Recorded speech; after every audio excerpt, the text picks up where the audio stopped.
Oke, halo semua Bapak Ibu Saudara sekalian. Ketemu lagi di Me and My Bible, episode ke-16, di mana tentunya hari ini kita bakal mengupas Matius pasal 28 pasal, yang artinya kita masih ada sekitar 12 kali pertemuan lagi.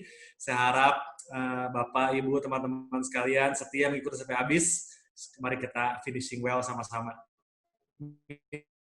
Minimal Matius lah. Oke, tim multimedia boleh bantu saya, Dwi mungkin ya boleh bantu saya untuk tampilkan slide-nya. Hari ini kita nggak banyak-banyak, mungkin singkat aja, tapi semoga bisa memberkati. Oke, wait. Gimana caranya supaya...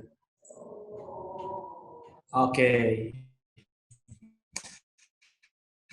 Ini seperti biasa sedikit recap dari apa yang kita pelajari di pertemuan sebelumnya. Di Matius 15, kalau masih ingat 2 minggu yang lalu, kita bicara mengenai breaking traditions. 3 poin penting yang kita bawa pulang waktu itu. Pertama, traditions are not above the truth. Oke, nggak semua tradisi itu buruk, sebagian bagus. Tapi posisi tradisi itu nggak boleh di atas kebenaran firman Tuhan. Yang jadi bahaya adalah ketika orang lebih sibuk sama tradisi dibandingin sama firman, itu mengasihi. Yang kedua, kita belajar mengenai kisah perempuan Kanaan, kalau masih ingat.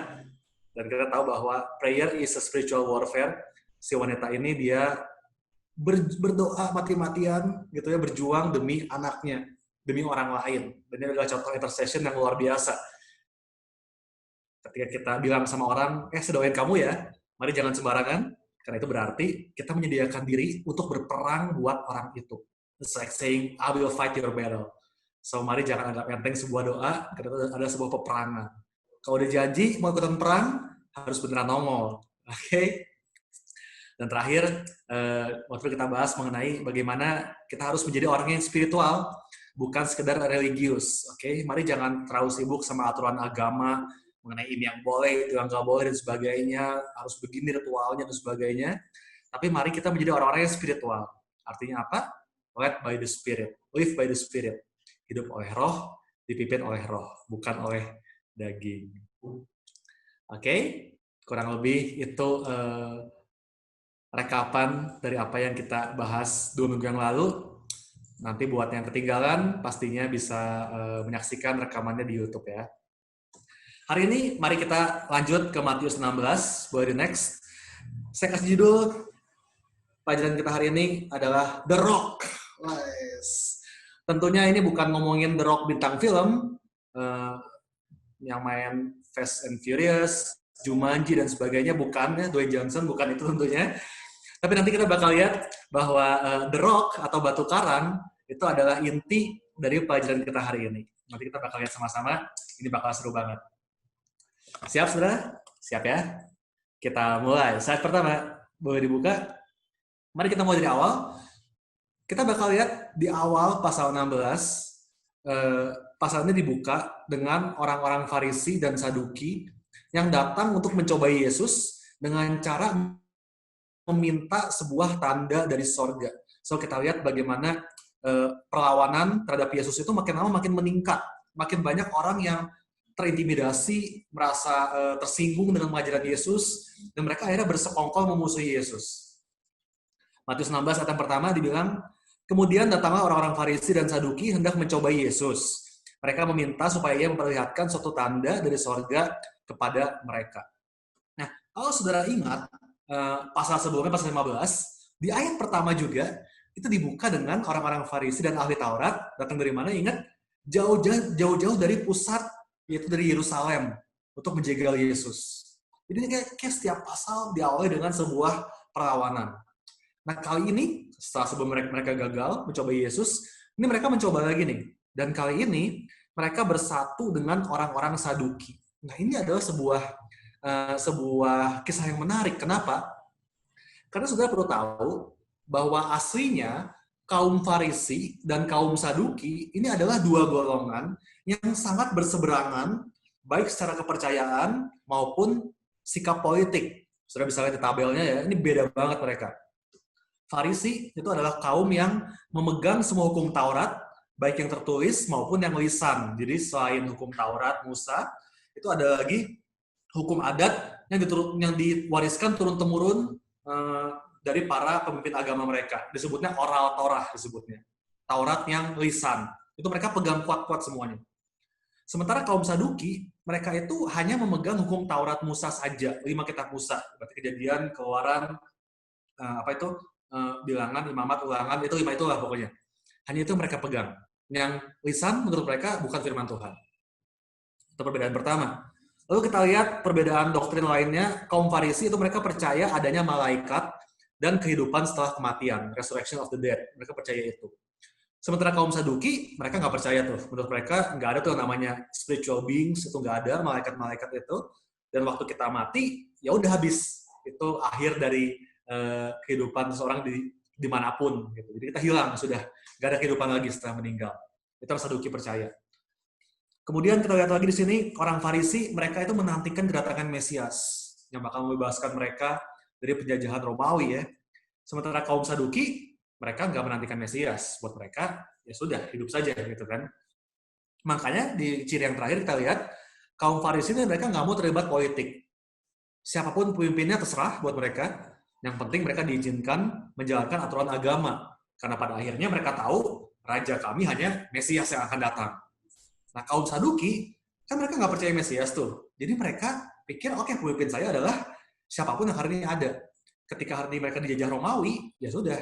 Mereka bakal terlibat dalam politik, bahkan mereka bakal berkolaborasi dengan pemerintah Romawi untuk juga ikut memegang kekuasaan di Israel ketika itu. So, kita bisa lihat, Farisi dan Saduki ini beda banget, baik secara doktrin agama maupun secara politik. Dan mereka bahkan seperti oposisi. Mereka itu selalu berdebat, mempertahankan doktrin mereka masing-masing. Nah, menariknya, di ayat ini kita lihat bahwa mereka, kaum Farisi dan Saduki ini, mereka bersatu untuk melawan Yesus. Wah, ini amazing banget. Dua musuh bebuyutan, mereka bersatu buat melawan Yesus. So, saya belajar bahwa ternyata ada dua hal yang bisa mempersatukan kita, umat manusia, oke? Itu unifying factors. Yang pertama itu adalah common goal. Orang bakal bersatu ketika punya tujuan yang sama. Betul nggak? Punya goal yang sama. Kalau saudara ikutin sepak bola gitu ya, banyak banget tuh pemain bola yang mereka nggak saling suka di luaran, bahkan mereka saling menebar gosip gitu ya, musuhan di luar, di kehidupan pribadi mereka. Tapi waktu di lapangan, waktu pertandingan, mereka bermain buat klub yang sama atau buat negara yang sama, dan mereka bekerja sama untuk mencetak gol. Mereka punya common goal dan mereka bersatu. Di Indonesia, kita pun tahu berapa banyak sih partai politik di Indo yang secara ideologi berseberangan, tapi akhirnya mereka berkoalisi, betul, demi bisa memenangkan sebuah pemilu. So, kita lihat bahwa ternyata tujuan yang sama itu bisa mempersatukan pihak-pihak yang berseberangan. Nah, hal kedua yang bisa mempersatukan juga, selain tujuan yang sama, adalah musuh yang sama, common enemy.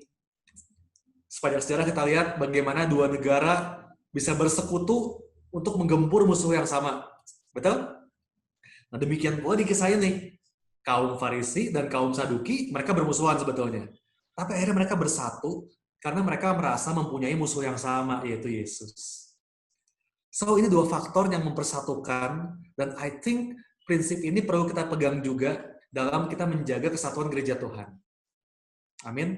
Saya percaya bahwa gereja nggak seharusnya terpecah belah. Orang Kristen nggak seharusnya saling menyerang, saling nyinyir, saling menjatuhkan di sosial media dan sebagainya.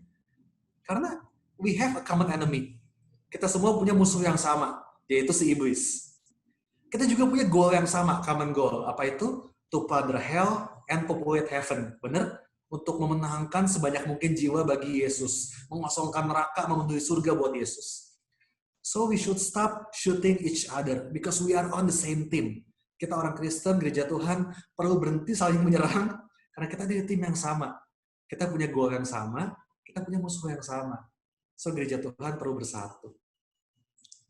Amin, saudara. Amin ya. Nah, dan kalau kita lanjut, kita lihat bahwa Yesus mengecam mereka, orang-orang Farisi dan Saduki ini, karena dibilang mereka bisa melihat tanda-tanda untuk perubahan cuaca, gitu ya. Mereka lihat awan pagi-pagi, lihat warna langit, tahu nih, oh hari ini bakal cerah, hari ini bakal hujan gitu ya. Mereka bisa lihat tanda cuaca, tapi mereka nggak bisa melihat tanda-tanda kerajaan Allah yang ada nyata di dalam diri Yesus. Lihat ayat 4-nya, Yesus mengecam mereka, Yesus bilang, angkatan yang jahat dan tidak setia ini menuntut suatu tanda. Tetapi kepada mereka tidak akan diberikan tanda selain tanda Nabi Yunus. Lalu Yesus meninggalkan mereka dan pergi. Ya iyalah, Yesus malas ngeladenin mereka karena udah berkali-kali cobaannya gitu lagi, minta tanda lagi. Ini bukan kali pertama, bahkan ini udah kita bahas di Matius 12. Kalau saudara ingat, kalau saudara miss kelasnya, saya sarankan saudara buat menonton rekamannya di YouTube ICC Church. Bisa juga masuk melalui link yang ada di profile Instagram saya, Aryan Dave. Ada link di situ di profile, kalau diklik, akan langsung diarahkan ke YouTube ICC Church. Saudara bisa lihat pelajaran di Matius 12 tentang Jesus is greater. Dan di situ kita udah bahas mengenai tanda Yunus. Pasti itu di mana Yunus 3 hari berada di perut ikan, dan saat ia keluar dari situ, maka keselamatan terjadi untuk kota Niniwe. Nah, ini adalah tanda sama seperti Yesus yang akan 3 hari berada di perut bumi, yaitu alam maut, dan saat Yesus bangkit, maka keselamatan terjadi untuk kita semua umat manusia. Oke, itu namanya tanda Yunus. Saudara bisa dengarkan lagi di Matius 12. Dan selanjutnya, di Matius 16 ayat 5-12, itu Yesus memberikan peringatan kepada murid-muridnya agar waspada terhadap ragi orang Farisi. Sejauh ini nggak bahas detail, tapi di ayat 6, Yesus berkata kepada mereka, berjaga-jagalah dan waspadalah terhadap ragi orang Farisi dan Saduki. Dan kalau Bapak Ibu baca, ini murid-murid sempat agak tulalit karena mereka pikir, wah ini Yesus lagi nyepet nih, gara-gara kita lupa bawa makanan, lupa bawa roti.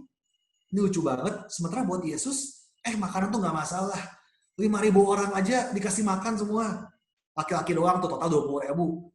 Jadi nggak ada masalah soal makanan fisik roti buat Yesus. Yang dimaksud dengan ragi, yang perlu diwaspadai, adalah pengajaran sesat dari orang-orang Farisi dan Saduki. Oke, itu dari ayat 5-12. Saya juga bakal skip bagian ini, karena mengenai ragi, ini juga udah kita bahas di kelas Matius 13. Kalau masih ingat ya, waktu itu kita bahas bahwa ragi yang sedikit aja itu bisa memberikan efek yang sangat besar untuk sebuah adonan roti. Demikian pula doktrin yang salah. Kalau dibiarkan, meskipun dikit aja salah melenceng, akhirnya bisa membesar, dan akhirnya merusak seluruh kepercayaan kita terhadap Tuhan. Itulah kenapa kita perlu adakan Bible study seperti ini. Ya, karena ini memperkuat doktrin kita. Kalau ibadah hari Minggu, saudara pasti lihat bedanya, bahwa khotbah-khotbah hari Minggu dibuat lebih light, lebih general, lebih umum, karena tujuannya adalah untuk menjangkau jiwa baru, supaya orang baru tertarik mengenal Yesus. Tapi di kelas-kelas seperti Bible Study ini, dan juga di kelas seperti Spiritual Journey misalnya, kita belajar lebih dalam, supaya doktrin kita kuat, dan kita nggak mudah diombang-ambingkan oleh berbagai pengajaran yang salah. Oke, itu bedanya antara di kelas dengan khotbah hari Minggu. Again, mengenai ragi, saudara bisa tonton di YouTube, kelas Matius 13, The Kingdom Parables. Oke, nggak bakal saya ulang hari ini. Tapi yang perlu kita garis bawahi adalah, ketika sebuah statement atau pengajaran itu diulang berkali-kali oleh Yesus, artinya itu adalah sesuatu yang penting. Betul nggak? Nah, ini soal Yunus, udah dibahas di Matius 12, diulang lagi sama Yesus. Soal ragi di Matius 13 udah dibahas, sekarang diulang lagi sama Yesus. Artinya, ini adalah hal-hal yang sangat penting, dan harus terus-menerus kita ingat, dan kita nggak boleh lupa. Kita perlu ingat lagi pelajaran mengenai tanda Yunus, bahwa Yesus akan mati dan bangkit lagi, mengenai ragi, bagaimana pengajaran yang salah bisa mencemari seluruh gereja. Itu kita perlu selalu aware dengan hal seperti ini. Sampai Yesus pun mengulang-ulang. Oke, tapi again saya nggak bahas detail lagi hari ini karena sudah bisa tonton rekamannya. Saya mau lanjut aja. Ini adalah perikop berikutnya tentang The Rock. Oke, boleh di next aja. Ini adalah apa yang menjadi inti dari pasal ini, yaitu percakapan antara Yesus dengan Petrus dan juga murid-murid yang lain. Dan kita akan habiskan lebih banyak waktu di sini. Oke, we will spend more time here. Lihat di ayat 13. Dibilang, setelah Yesus tiba di daerah Kaisarea Filipi, ia bertanya kepada murid-muridnya, kata orang, siapakah anak manusia itu? Jawab mereka, ya ada yang mengatakan Yohanes Pembaptis, ada juga yang mengatakan Elia, ada juga yang mengatakan Yeremia atau salah seorang dari para nabi. Jadi kita lihat, Yesus tanya sama murid-muridnya, coba, emang kata orang, siapa aku ini? Menurut Yesus kan. Terus murid-murid jelasin tuh, ada yang bilang Yohanes Pembaptis. Ini banyak yang berpikir demikian, termasuk Herodes. Kalau sudah ingat, bahkan kita sudah boleh catat ayatnya di Markus 6 ayat 16, itu nggak ada di layar, sudah boleh catat. Waktu Herodes mendengar soal Yesus, Herodes bilang, wah dia itu Yohanes yang kupenggal kepalanya dan yang bangkit lagi. Jadi even Herodes penguasa waktu itu, dia kira Yesus adalah Yohanes Pembaptis. Banyak orang berpikir demikian. Ada lagi yang bilang, oh itu Elia. Elia terkenal sebagai nabi besar dengan banyak mujizat, dan Yesus juga kan bikin banyak mujizat ya. Makanya orang pikir, oh mungkin ini Elia yang datang kembali. Ada juga yang bilang Yeremia. Nah ini juga sama. Dalam kitab-kitab kuno Yahudi, saudara nanti boleh pelajari lagi, ini nggak ada Alkitab sih, tapi kitab kuno Yahudi seperti surat Makabi dan sebagainya, itu kalau saudara pelajari, mereka itu percaya bahwa Yeremia itu akan kembali lagi sebagai pembuka jalan bagi Mesias. Makanya waktu mereka melihat Yesus, wah ini pasti Yeremia yang balik lagi. Oke, jadi kita lihat tebakannya macam-macam. Dan semua tebakan ini mungkin terlihat seperti pujian gitu ya, karena baik Yohanes, Elia, Yeremia, semuanya adalah nabi-nabi besar. Tapi masalahnya, mereka semua hanya pembuka jalan bagi Mesias, bukan Mesias itu sendiri. Oke, beda ya, pembuka jalan bagi Mesias, tapi bukan Mesiasnya, itu yang orang percaya.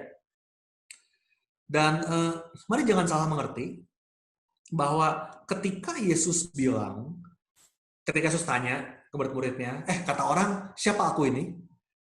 Jangan salah mengerti, Yesus bukan lagi kehilangan identitas gitu kan, terus dia bingung, iya gue siapa ya? Gitu. Lalu dia cari pengakuan dari manusia, enggak. Yesus tahu dengan jelas siapa dirinya. Ketika orang bilang ia hanya nabi dan bukan Mesias, Yesus tetap Mesias, nggak berubah, betul ya?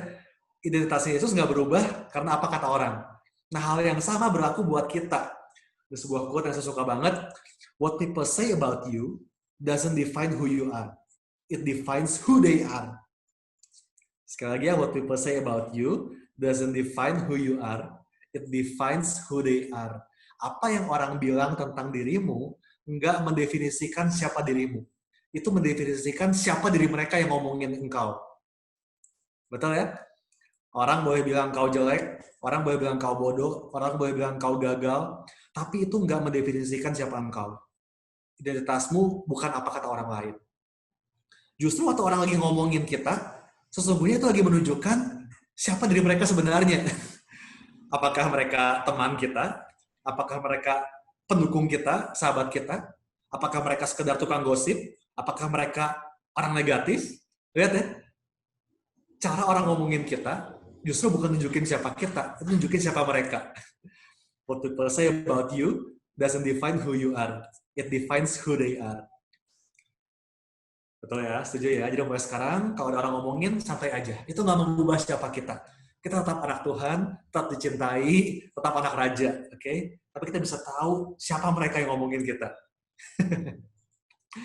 Nah, balik lagi ke Yesus nih. Tadi, orang ngomongin Yesus sebagai nabi, nggak bikin Yesus jadi Elia atau jadi Yeremia. Dia tetap Mesias. Tapi Yesus jadi tahu, oh pandangan orang seperti ini tentang dirinya. Itu yang Yesus pengen tahu. Orang luar itu berpikir dia siapa? Tahukah orang luar bahwa dia Mesias? Tapi ternyata enggak. Ternyata orang luar itu taunya dia ya nabi aja seperti nabi-nabi lainnya.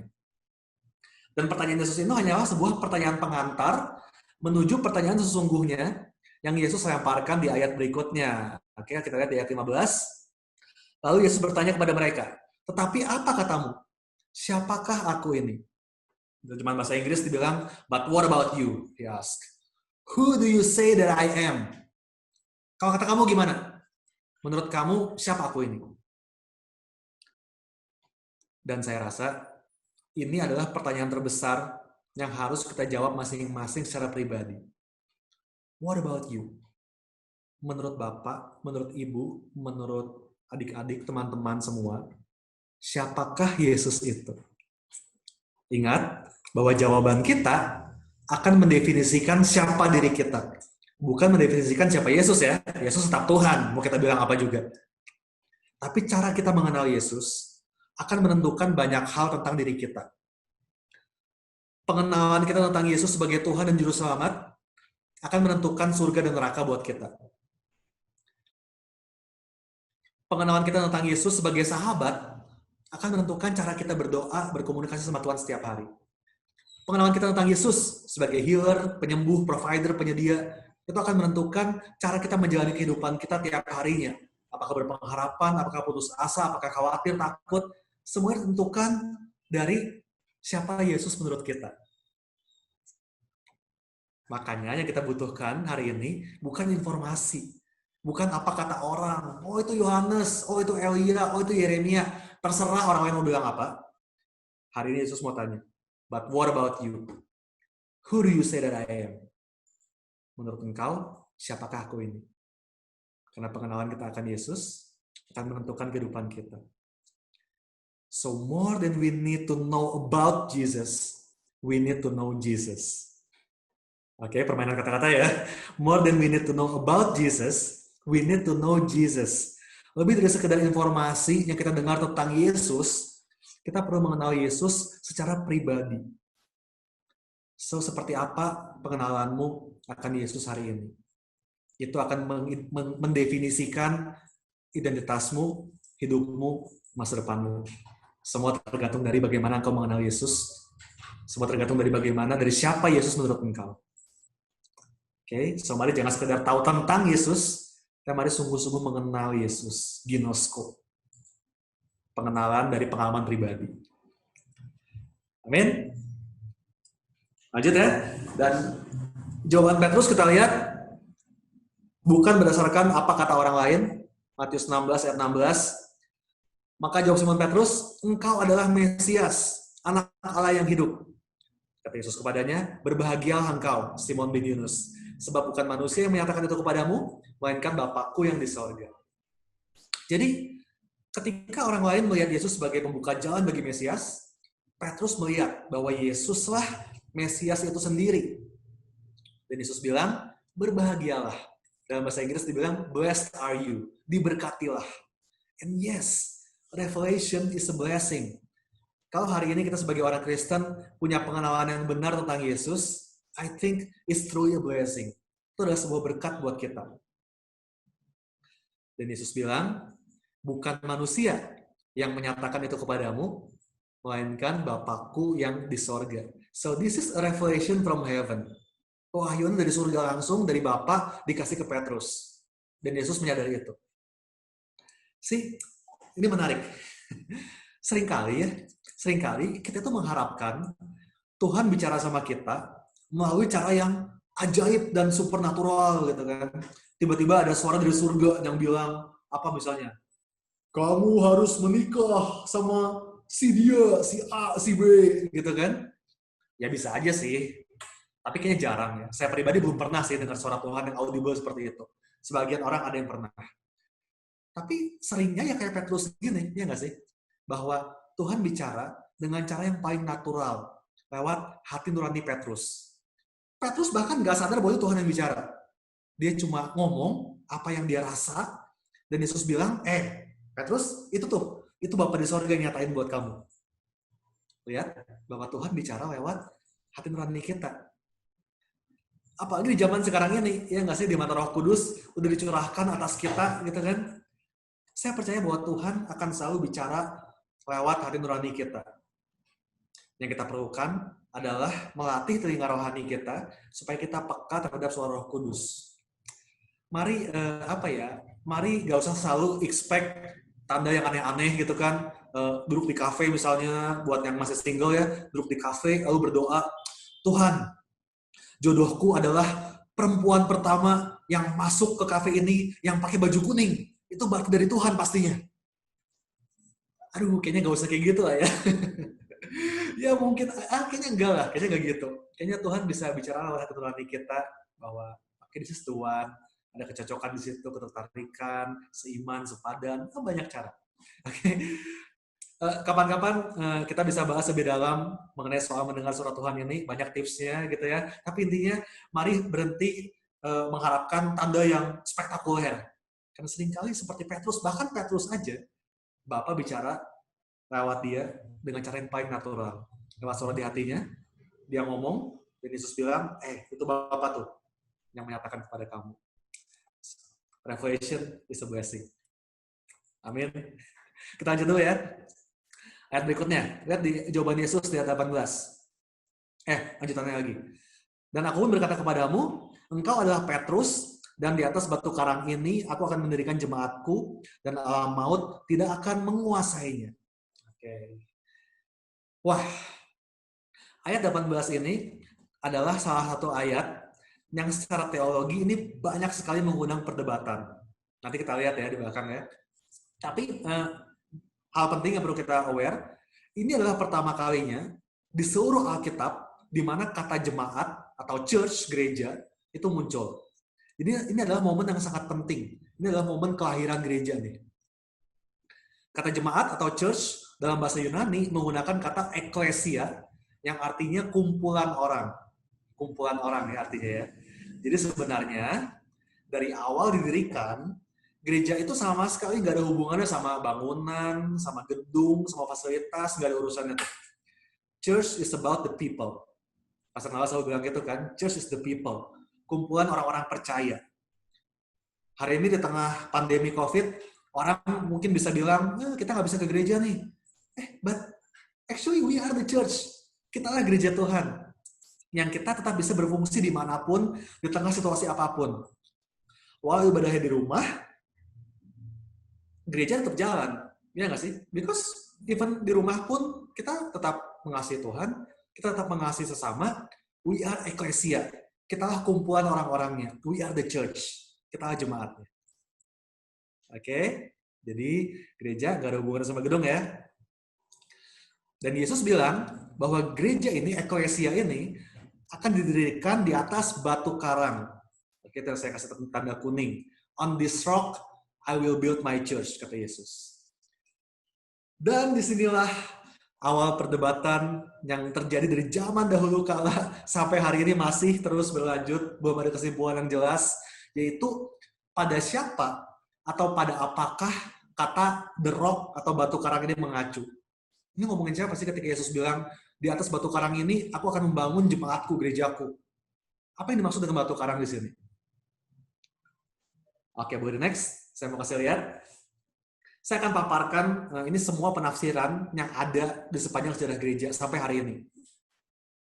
Ini secara umum, ada 3 penafsiran yang berbeda yang dipercaya para ahli teologi.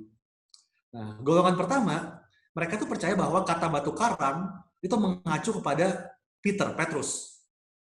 Mengingat nama Petrus sendiri artinya adalah batu karang atau rock. Jadi kata Petros dalam bahasa aslinya itu artinya adalah batu karang, pecahan batu. Piece of rock, artinya potongan batu. Dan kita tahu bahwa di kisah ini pun Yesus memberikan identitas yang baru kepada Simon. Tadinya dia adalah Simon, si galau, si peragu, sekarang dia menjadi Petrus, batu karang yang kuat. Dan dia ditahbiskan menjadi bapak gereja, katanya kan. Bahkan gereja Katolik itu menganggap Santo Petrus sebagai the first pope, bapak paus yang pertama. Itu berdasarkan penafsiran ini. Bahwa batu karang yang dimaksud adalah Petrus. Oke, cukup masuk akal ya. Kita simpan dulu ya penafsiran yang ini. Nah, penafsiran kedua, golongan yang lain berpendapat bahwa yang dimaksud dengan the rock, batu karang di sini, itu adalah Yesus. Mengacu kepada Yesus sendiri. Jadi, kebayang ya, Yesus, misalnya saya Yesus nih ya, lagi ngobrol sama Petrus. Pertama, kamu adalah Petrus. Lalu Yesus tunjuk diri sendirinya. Dan di atas aku, di atas batu karang ini, aku akan mendirikan jemaatku. Kebayang ya? Engkau adalah Petrus, dan di atas batu karang ini, aku akan mendirikan jemaatku. Jadi penafsiran yang kedua adalah Yesus mengacu pada dirinya sendiri.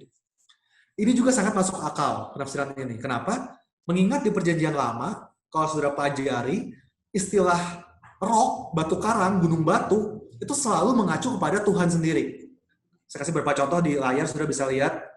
Di Ulangan 32 ayat 4 di situ dibilang kan, He is the rock, His works are perfect and all His ways are just, a faithful God who does no wrong, upright and just is He. Lihat, the rock-nya mengacu kepada Tuhan ya.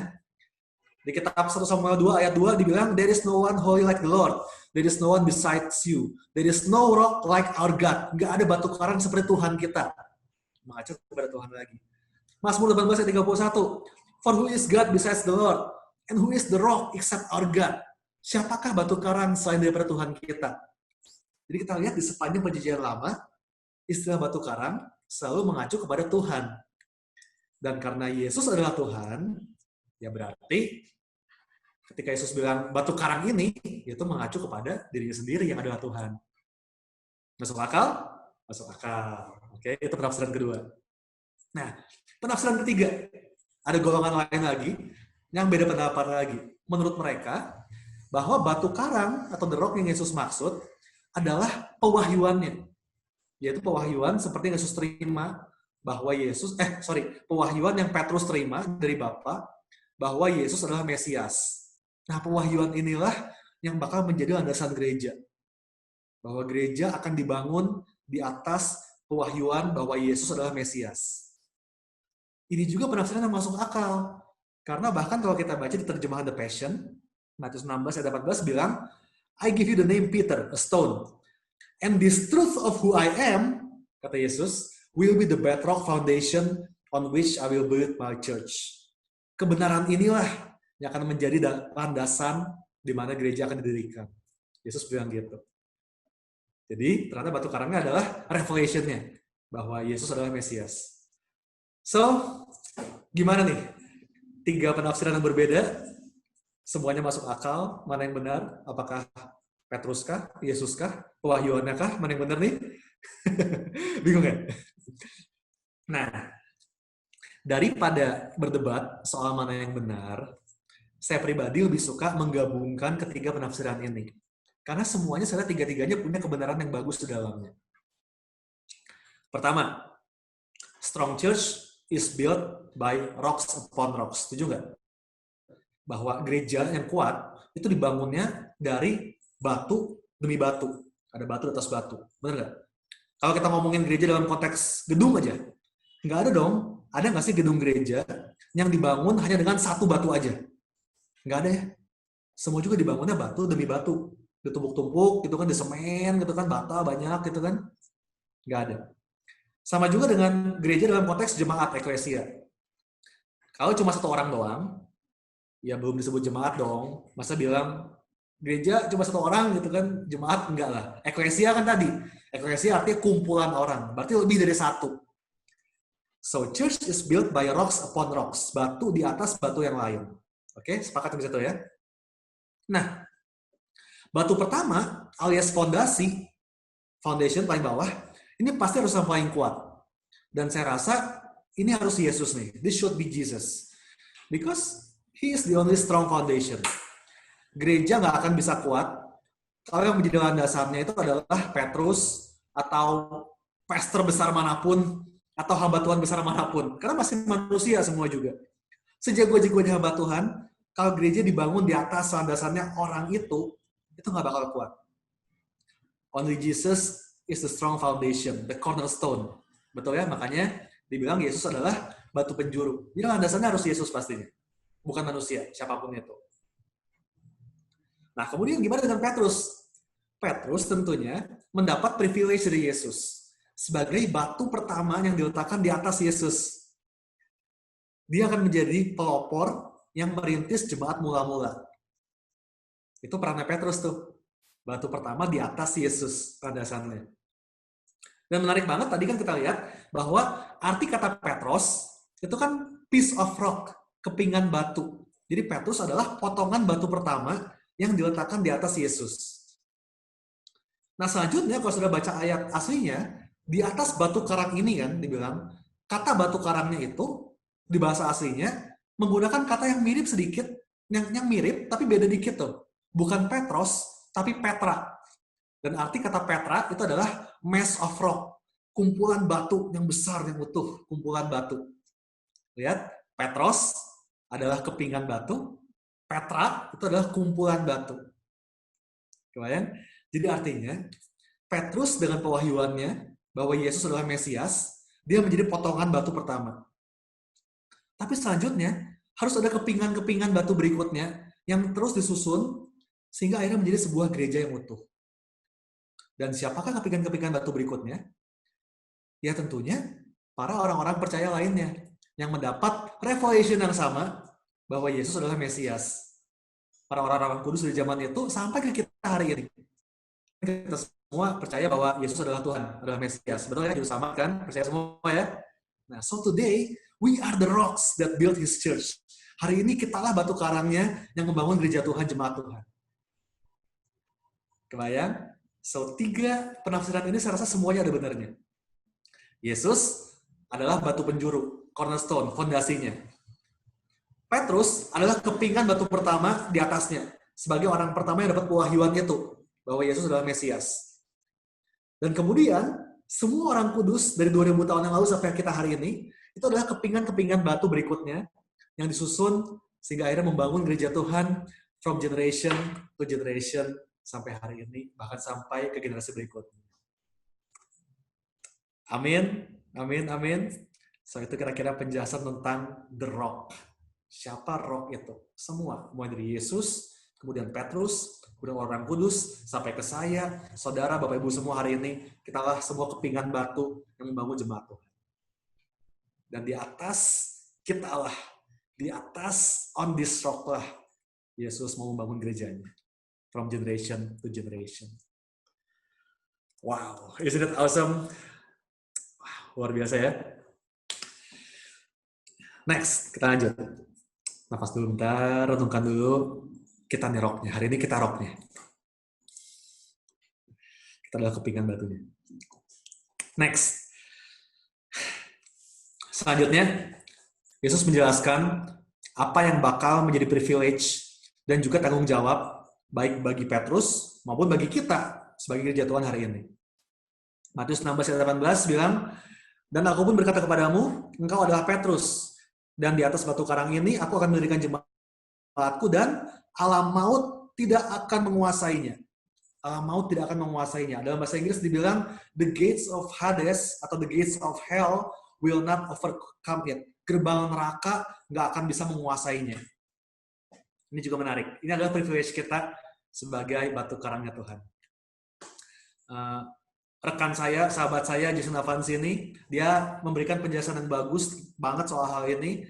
Waktu dia baru pulang dari Israel, waktu itu dia memimpin tur ke Israel, ke Tanah Suci, dan dia pergi ke daerah ini nih, ke Kaisarea Filipi, tempat di mana percakapannya terjadi. Nah, dia cerita, di zaman itu, ternyata daerah Kaisarea Filipi ini adalah sebuah kota yang merupakan pusat penyembahan berhala dan dewa-dewa. Jadi semua jenis ritual pemujaan, bahkan pengorbanan manusia, gitu, di mana bayi-bayi itu disacrifice, disembelih buat dipersembahkan kepada dewa-dewa, itu semua terjadi di daerah ini, di Kaisarea Filipi. So, tempat itu adalah benar-benar the gates of hell, kayak gerbang neraka tuh. Begitu banyak korban yang mati di situ. Dan bayangkan, ini luar biasa banget, di tengah tempat pemujaan berhala itu, di situ Yesus berdiri dan dia bilang, I will build my church. Dan semua ini, all these gates of hell ini, semua gerbang neraka ini, nggak akan bisa mengalahkannya. Wow. Demikian pula kita hari ini, saudara. Hari ini, kita semua ada di dunia yang penuh dengan penyembahan berhala, betul nggak? Bentuk berhalanya mungkin beda hari ini, bukan patung lagi kayak zaman dulu. Berhala zaman ini adalah uang mungkin, pekerjaan, karir, apalagi hawa nafsu, gaya hidup, gitu kan, nilai-nilai kebenaran yang semakin ditoleransi. Hari ini dunia udah makin hancur semua, standarnya udah nggak jelas. Tapi apa yang Yesus bilang? Di tengah dunia yang hancur ini, I will build my church. Dan itulah kita. Kitalah gereja Tuhan tadi kan, kitalah eklesianya, kitalah kepingan batunya, yang akan tetap berdiri teguh di tengah dunia yang rusak ini. And the gates of hell will not overcome us. Gerbang neraka ini gak bakal mengalahkan kita. Gak bakal bisa menguasai kita. Amin. Amin, amin. I think ini kebenaran yang luar biasa. Bahwa di tengah dunia ini, Tuhan mau kita yang berdiri sebagai gereja Tuhan. Next, ayat 19. Ini semakin luar biasa. Tadi kita bicara mengenai the gates of hell. Selanjutnya kita bicara mengenai the gates of heaven. Tadi gerbang neraka, sekarang gerbang surga nih. Matius 16 ayat 19 bilang, kepadamu, kata Yesus, munya siapa? Di zaman itu Petrus, di zaman sekarang kita ya, ingat ya, hari ini kita roknya nih, kepingan batunya. Kepadamu akan kuberikan kunci kerajaan surga. Apa yang kau ikat di dunia ini akan terikat di surga, dan apa yang kau lepaskan di dunia akan terlepas di surga. Amazing. Gerbang neraka nggak akan bisa menahan kita. Dan sebaliknya, kunci gerbang surga itu akan diberikan kepada kita. Dan itu dimulai oleh Petrus sebagai kepingan batu pertama tadi. Kalau sudah ingat, kalau sudah baca kisah para rasul, di hari Pentakosta, Petrus membuka pintu sorga buat 3.000 jiwa yang diselamatkan hari itu. Siapa lagi? Petrus membuka pintu surga buat bangsa-bangsa non-Yahudi waktu ia berkhotbah di rumah Cornelius. Saya nggak tahu berapa puluh ribu jiwa yang dimenangkan oleh Petrus semasa hidupnya. Makanya secara tradisi, kalau kita lihat gambar Saint Peter, gitu ya, Rasul Petrus, sering digambarkan sebagai orang yang pegang kunci. Ya, betul ya, kalau di lukisan-lukisan biasanya Petrus itu pegang kunci. Dia digambarkan sebagai penjaga pintu surga, yang selalu pegang kunci surga. But you know what? Sudah tahu? Kunci itu bukan hanya untuk Petrus. Ingat bahwa Petrus adalah kepingan batu pertama, tapi kitalah kepingan batu yang sama hari ini, yang dibangun di atas dasar yang sama, yaitu iman kita kepada Yesus. So, kuasa yang sama bekerja dalam diri kita hari ini. Kita pun pegang kunci surga itu. Mengikat dan melepaskan, di ayat ini kan dibilangnya, ini adalah istilah yang umum di dalam hukum agama Yahudi. Mengikat itu artinya melarang, melepaskan itu artinya memperbolehkan. Kalau sudah pelajari, selalu begitu istilahnya. When to bind, it means to forbid, and to loose artinya ya to allow, memperbolehkan. Jadi, Tuhan itu memberikan kepada kita kuasa untuk mendobrak tradisi-tradisi dunia dan menunjukkan kepada dunia ini nilai-nilai kerajaan surga. Apa yang sesungguhnya dilarang, apa yang sesungguhnya diperbolehkan menurut prinsip kerajaan surga. Your kingdom come on earth as in heaven, benar? Datanglah kerajaanmu, jadilah kehendakmu di bumi seperti surga. So kita yang bawa itu. Hari ini kita yang pegang kunci kerajaan surga. Mari menyadari ini, bahwa ini bukan hal yang sepele. Tahukah saudara, bahwa ada orang-orang di luar sana yang butuh engkau buat bisa masuk ke surga? Karena engkau yang pegang kuncinya. Our job is to help them. Tugas kita adalah membantu mereka, bawa mereka ke surga. Dan bukan cuma surga di kehidupan yang akan datang nanti, tapi juga surga di kehidupan yang sekarang. Berapa banyak teman-temanmu, keluargamu, rekan kantormu, yang merasa hidupnya hari-hari ini bagaikan kayak di neraka. Banyak banget di luar sana. And you have the key. Yesus sudah kasih kepada kita kuncinya, dan kita bisa bukakan pintu surga buat mereka, sampaikan nilai-nilai kerajaan surga, agar mereka bisa mengalami kuasa surga di kehidupan mereka hari ini. It's our job as the rock. It's our job as the church.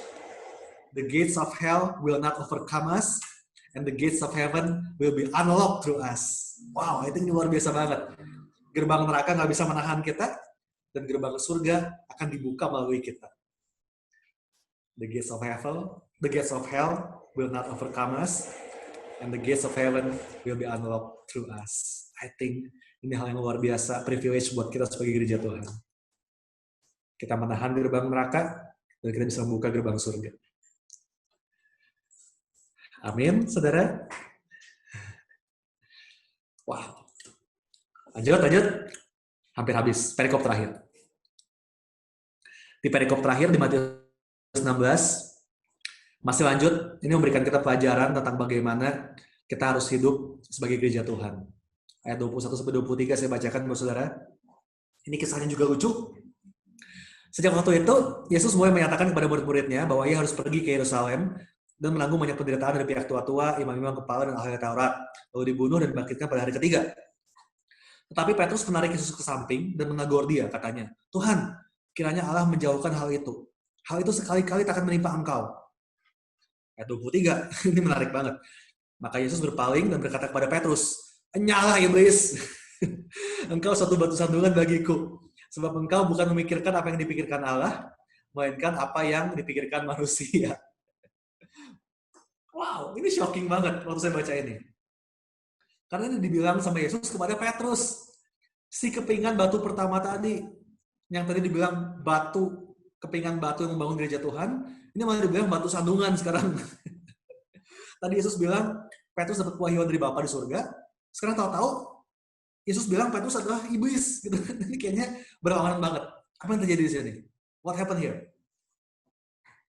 Nah, yang saya belajar di sini, bahwa like Peter, sama seperti Petrus, kita ini manusia adalah vessel. Kita semua adalah saluran. We can deliver the word from God, or we can deliver the word from Satan. Kita bisa menyampaikan perkataan Tuhan, atau kita bisa juga menyampaikan perkataan setan.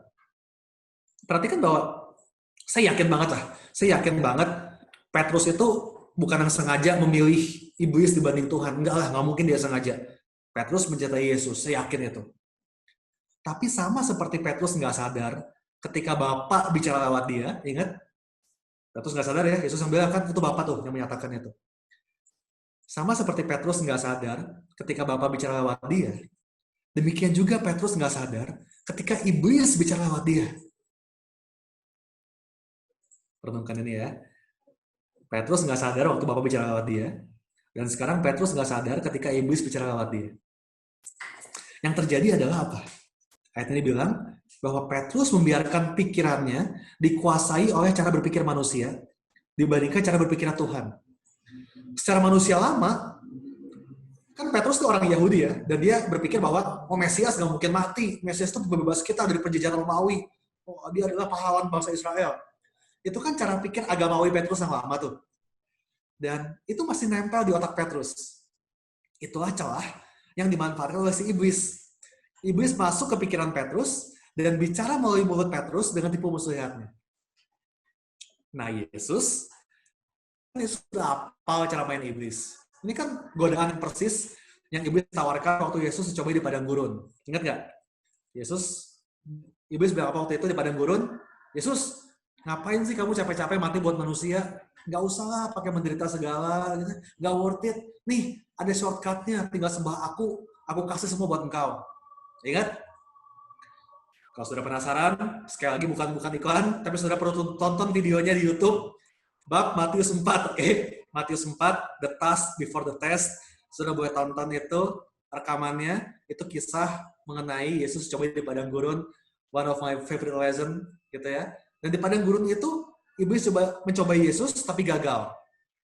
Setelah gagal, apa yang iblis perbuat? Lukas bilang di Lukas 4 ayat 13, sudah iblis mengakhiri semua percobaannya itu, di padang gurun nih ya, ia mundur daripada Yesus, dan menunggu waktu yang baik. Iblis mundur di padang gurun, dan menunggu waktu yang baik. Dia patah menyerah. Oke, kali ini gagal, biarin. Saya bakal tunggu kesempatan, saya bakal cobai Yesus lagi. Itu kata si iblis. Dan terjadilah hari ini. Ketika pikiran Petrus lagi ngaco, terpengaruh sama cara pikir yang lama, si iblis teriak nih, ini kesempatan yang baik yang gue tunggu-tunggu. Dia masuk ke pikiran Petrus, dan dia pakai Petrus buat mencoba Yesus lagi. Gak usah mati-matian segala. Mesias gak bakal sampai mati. Sekali-kali gak akan terjadi sama engkau. Tapi Yesus, dia udah hafal cara mainnya iblis. Makanya langsung dihardik. Yesus sudah tahu, ini bukan Petrus nih yang ngomong, ini iblis nih. Dihardik langsung, nyala iblis. Karena kan kita udah belajar ya. Tipu muslihat iblis, ya itu lagi. Cara mainnya sama-sama terus kan. So today, guys, Bapak Ibu Saudara, jangan berpikir bahwa cara iblis menguasai kita adalah dengan merasuki kita sehingga kita terbang-terbang atau merayap-rayap kayak film horor gitu. Ya, kadang-kadang ada, tapi jarang lah. Udah nggak terlalu zaman di zaman sekarang. Cara yang zaman sekarang iblis pakai apa? He will play with our mind. It's a mind games. Iblis bakal masuk ke pikiran kita dan menawarkan cara yang lebih mudah, jalan yang lebih singkat, shortcut, cara dunia yang lebih nyaman buat kita, lebih nikmat buat kita. Dia bakal buat kita menggunakan apa ayatnya bilang, cara berpikir manusia, bukan cara berpikir Tuhan. Dan akhirnya, yang kita dengar malah suara iblis, bukan suara Bapa di surga seperti Petrus. So be careful. Mari hati-hati dengan pikiran kita. Ingat, jangan pakai pikiran manusia, tapi pakai pikiran Tuhan. Be careful dengan semua cara pikir kita. Lanjut ya, ayat 24. Lalu Yesus berkata kepada murid-muridnya, setiap orang yang mau mengikut aku, ia harus menyangkal dirinya, memikul salibnya, dan mengikut aku. So inilah tanggung jawab kita sebagai gereja Tuhan. Deny yourself, take up your cross, and follow Jesus. Menyangkal diri, artinya kita mengesampingkan kepentingan diri sendiri, dan hidup untuk purpose-nya orang lain. Itulah yang namanya menyangkal diri. Menyangkal kepentingan diri kita, dan hidup buat kepentingan orang lain. Sama seperti Yesus yang mengesampingkan keinginan pribadinya untuk mentaati rencana Bapa. Ingat ya, Taman Getsemani, Yesus berdoa, Yesus bilang apa? Kalau boleh, biar cawanannya berlalu daripada aku. So, Yesus punya keinginan sendiri. Dia pengennya, gak usah lah kalau bisa, cawanannya berlalu aja. Tapi Yesus bilang apa? Not my will, but your will be done. Dia mengesampingkan keinginannya untuk mentaati rencana Bapa. Itulah namanya menyangkal diri. Inilah yang namanya selfless. So can you be that selfless? Can we be that selfless hari ini? Dengan berkata, not my will, but your will be done, Tuhan. No longer I, but Christ in me. Bukan lagi aku, hidupku bukan lagi aku, tapi Kristus dalamku. Saya nggak bilang bahwa hidup kita nggak perlu bikin planning, bikin perencanaan. Semua itu penting, saya percaya itu. Perlu. Tapi siapkah engkau? Jika Tuhan bilang, no, I don't want that. I have another plan for you. Rencanaku bukan itu, aku punya plan yang lain buat kamu. Siapkah kita ketika Tuhan mengintervensi rencana kita buat hidup ini? Siapkah kita buat menyangkal diri kita? Menyangkal diri, deny yourself. Dan dia bilang, take up your cross, memikul salib. Oh iya, hidup kita sebagai orang Kristen gak akan selamanya mulus, akan banyak tantangan, godaan, permasalahan. The storm will come to crush you, badai bakal datang menghantam kita. Tapi maukah di tengah semua itu, engkau terus berjalan mengikuti Yesus? Karena memikul salib, itu adalah jalan menuju kematian.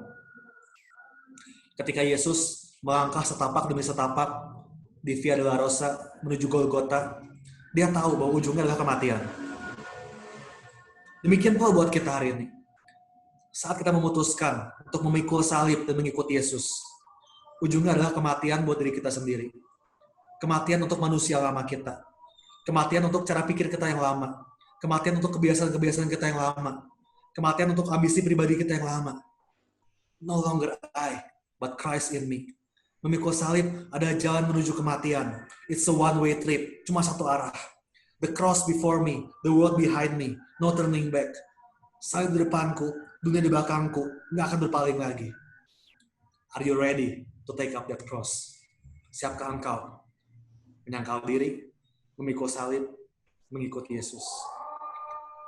Because it's a one-way trip, no turning back. Cuma satu arah jalannya.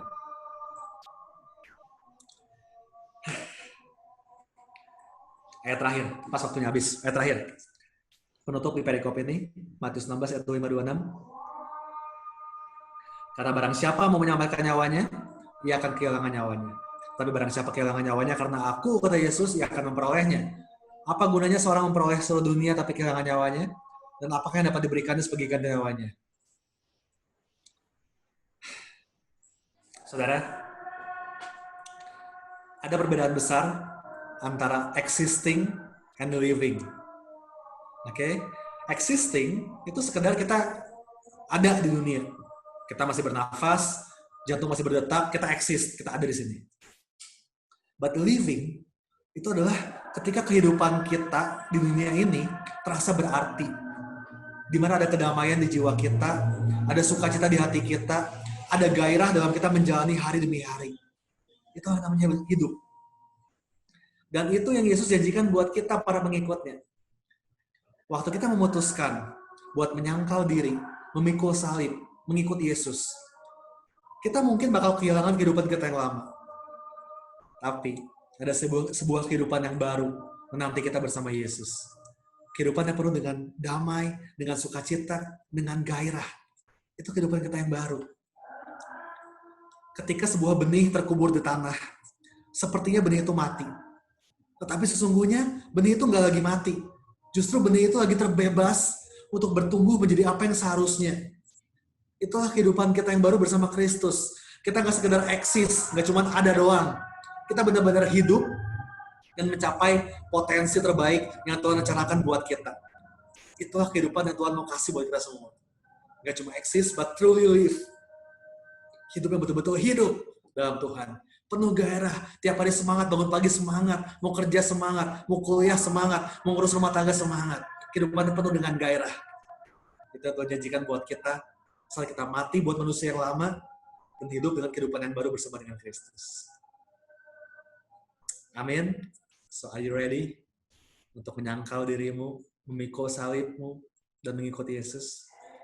Nggak gampang mungkin, nggak gampang emang, tapi hidup bersama Tuhan adalah kehidupan yang maksimal. Meskipun susah, tetap sukacita. Meskipun ada masalah, tetap ada damai. Meskipun keadaan di kantor lagi kacau, tak bergairah buat kerja. Itulah kehidupan bersama Yesus yang baru. Amin, saudara. Mari kita berdoa. Wow, Tuhan, thank you so much. Bersyukur buat apa yang kami pelajari hari ini. Wah, terima kasih buat setiap wahyuan yang Tuhan kasih. Hari ini Tuhan, di tengah dunia yang makin kacau ini, di tengah nilai-nilai yang makin gak jelas, di tengah keadaan dunia yang semakin turun semuanya, kami mau berdiri sebagai gereja Tuhan. Yesus udah meletakkan batu pertama, the cornerstone, foundation udah ada dirimu sendiri, Yesus. Dan hari ini, kami mau berdiri sebagai kepingan-kepingan batu yang membangun gereja Tuhan. Supaya di tengah dunia yang makin kacau ini, di tengah generasi yang bengkok ini, gereja Tuhan tetap berdiri teguh. This is where you want to build your church. Dan kami mau menjadi kepingan batunya, di mana Engkau mendirikan gerejamu. So bantu kami Tuhan, untuk tetap berdiri di tengah generasi yang bengkok ini.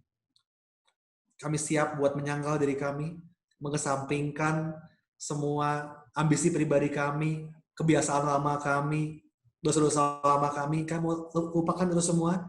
Kami mau pikul salib mengikuti Yesus. Mungkin gak gampang, tapi langkah demi langkahnya, kami tahu ini menuju kehidupan yang baru. Di mana selalu ada damai, ada sukacita, ada passion yang berapi-api dalam diri kami. Because we know, karena kami tahu kehidupan yang baru, yang luar biasa itu Tuhan sediakan buat kami. Terima kasih Bapak, aku berkati setiap Bapak, Ibu, Saudara, teman-temanku yang mendengarkan program ini, biar hari demi harinya mereka bulat buat mengikuti Yesus, meninggalkan kehidupan mereka yang lama, memikul salibnya sama seperti Yesus yang mengutamakan kehendak Bapa. Dan bersama-sama kami akan membangun gereja Tuhan di generasi ini dan menurunkan nilai-nilai kerajaan surga from generation to generation. Thank you, Lord. Thank you for this privilege. Makasih buat kehormatan ini, di mana kami boleh bekerja membangun gereja bersama-sama dengan Tuhan dan semua orang kudus yang lain. It's an honor for us. Itu kehormatan buat kami. Terima kasih Bapak. Dalam nama Tuhan Yesus, kami sudah berdoa dan semuanya siap menjadi kepingan batunya Tuhan di generasi ini. Sama-sama berkata, amin. Amin. Puji Tuhan. Tuhan berkati Bapak Ibu sekalian. Soal minggu ini nggak sempat bahas pertanyaan. Pertemuan berikutnya, saya janji saya bakal jawab beberapa pertanyaan. Akhirnya saya bakal cicil lagi. God bless you all. Jangan lupa semua program ICC bisa saudara lihat di Instagram ICC Church atau di website kita icccchurch.online. Udah banyak potan buat gue. Oke, sampai ketemu di acara berikutnya. Tuhan Yesus memberkati. God bless you all.